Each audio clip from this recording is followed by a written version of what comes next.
What is poppin', y'all? Welcome back to another YouTube video. Today we're taking a look at a movie with Ryan Reynolds. No, it's not Deadpool 3. It is What If. Sorry, no, it is Imaginary Friends. Sorry, no, it's If. Just If, which does stand for Imaginary Friend, which I only worked out, in one of my poster reviews, my poster news videos.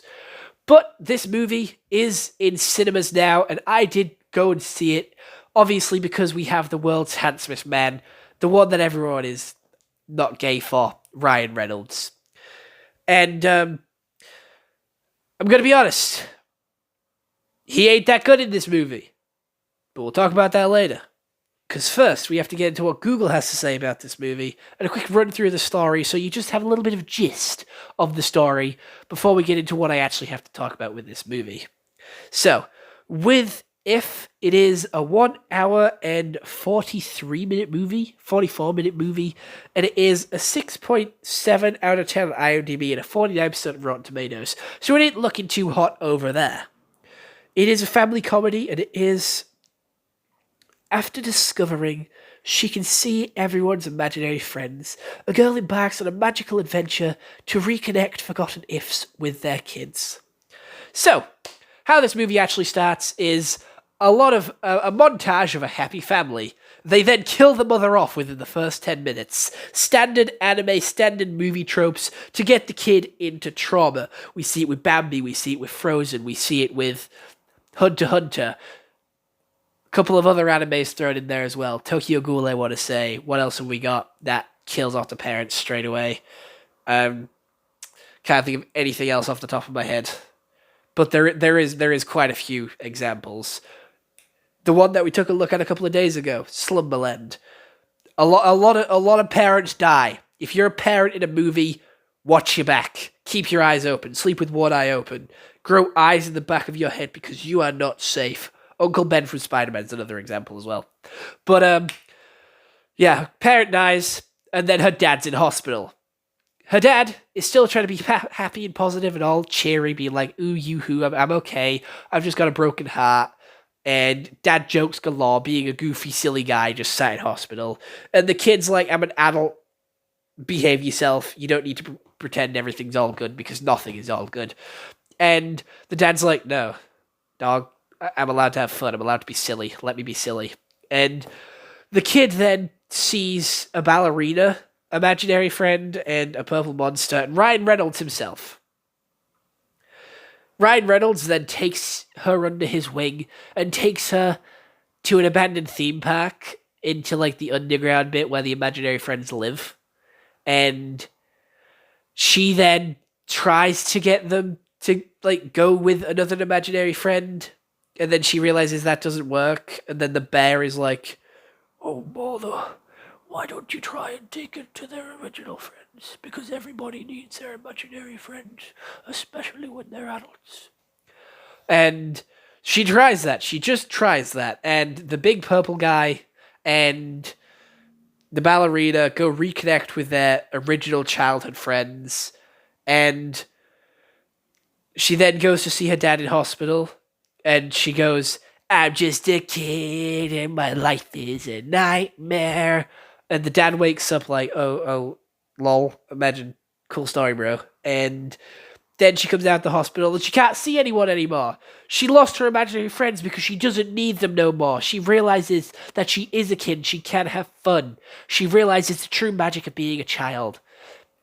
And then she, opens up the box of drawings that she refused to open from the start, and she can see them again. And we find out that Ryan Reynolds was her imaginary friend all along. Whoa.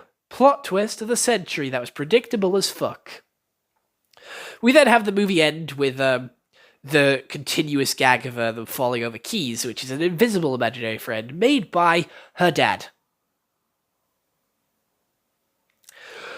There is a lot of things wrong with this movie. They heavily marketed Blue as one of the main characters, and they heavily marketed Ryan Reynolds as one of the main characters. They're both fine.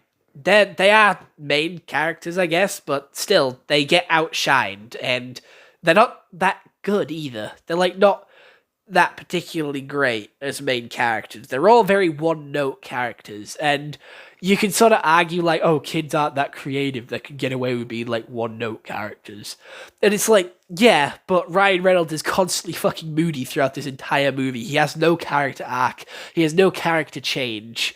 And even at the end, when he becomes the clown that he was meant to be, he just hands her a fucking balloon flower and puts a smile on his face. He doesn't fucking change. He doesn't have a character arc. The only one that has like a character arc or a character change is the girl. Is like the little girl. I fucking forget her name. When we first got introduced to the bear, I was so fucking hoping that it sounded like Winnie the Pooh. And he fucking did. He sounded like a mix of Winnie the Pooh and Tigger put together, which I didn't mind, but I fucking loved it. I loved how he was like, oh, hello. And he's like, I was like, holy shit, it's Winnie the Pooh. I fucking loved that shit. And you could quite easily tell that Ryan Reynolds was an imaginary friend because he interacted with no other human. No other human saw him, and no other human spoke to him throughout the entire movie. However, imaginary friends do exist and they can interact with the real world.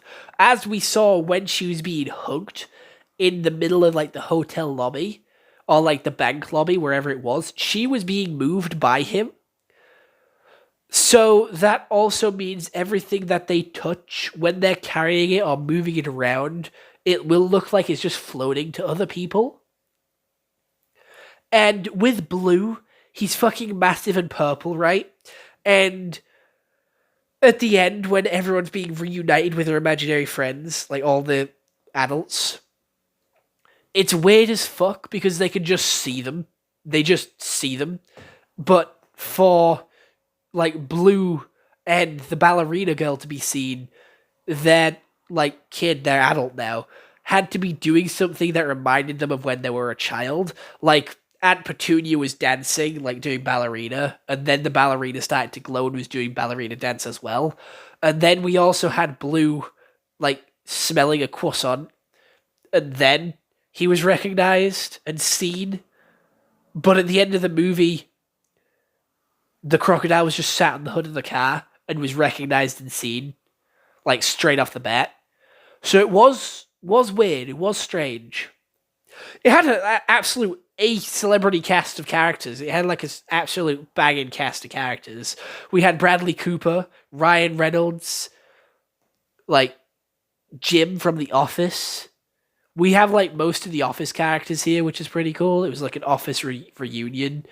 We have like Emily Blunt as well making an appearance here. So there is so many like all-star cast of characters for this movie. And props to like Ryan Reynolds and the kid for like doing the absolutely incredible choreography in that dance sequence when there is fucking nothing around them. Because you got to remember, like, these characters are being CGI'd in. There is nothing around them when they're filming this. So having them flawlessly interact with them throughout this entire scene was absolutely incredible, and you gotta give credit where credit's due. The CGI on these creatures and animals are in fucking insane. Like, it looked so good, and it was so flawless when Ryan Reynolds and this girl was interacting with them. You know why Ryan Reynolds is an absolute fucking incredible actor. Like, most of the time he is playing himself, yes, but it's incredible, like, how he can just interact freely here. And you can sort of see Ryan Reynolds not having much creative freedom as he does with Deadpool in this movie, as he feels very one note. And I know he is an imaginary friend, but it does not feel like a Ryan Reynolds movie, and he doesn't feel like Ryan Reynolds in this movie. Like, he isn't there with his quips, he isn't there with his sort of, like, snappy comebacks and his, like, Deadpool antics like he has in, like, Red Notice, or like Deadpool. It's the only other example I can think of. Like, he isn't on the ball. He feels odd and strange in this movie. I'm not a huge fan of how Ryan Reynolds is in this movie. All the different animation styles for all these imaginary friends is cool. It kind of makes me like remember The Amazing World of Gumball for whatever reason. It just feels like that, with all the different characters and art styles coming together really nicely and just interacting with each other. But there isn't really much else other than that. It kind of feels like a very basic movie, a very basic story, where Kid realizes it's okay to be a kid and that she doesn't need it. And it was obvious from the get-go, as soon as Ryan Reynolds said careful what you wish for at the start, when she asked for everything to stop and everything to go back to normal, that by the end of the movie that she wouldn't be able to see them again. It was very predictable, very open, very easy to guess, and that's what I don't like about movies. I don't like it when they're easy to guess, they're predictable, and it's just simple. Ryan Reynolds being an imaginary friend is a very shit plot twist, because he is the least interesting one, who has a grown fucking man as their imaginary friend. That is odd as fuck. That is strange as fuck to me. And he already seemed like a pedo at the start of the movie when he climbed into this little girl's window at the start of the movie. There is no fucking way they could have made that look like anything less than pedo-ish unless they made him an imaginary friend. That is the only way they would have been able to get away with that. Otherwise, it would have just been like straight up pedophile. But I'm gonna be honest, I wasn't a huge fan of the movie. It was a very mid movie. It was okay. Again, props where props are due. The choreography and the interaction with the CGI characters was really good because most of the characters were CGI. There's like 2, 3, 4 real people in this entire movie that we really needed to care about. The rest of them were just creatures and monsters and stuff like that. So props where props is due. However, I still think it's a very mid movie, so I am going to give it 5 out of 5. I am not a huge fan of this movie. I probably won't ever watch this again, but I've watched it once. I got a review it for you guys. I don't recommend you watch it, but I'm not your dad, I'm not your mum. You can make your own choices.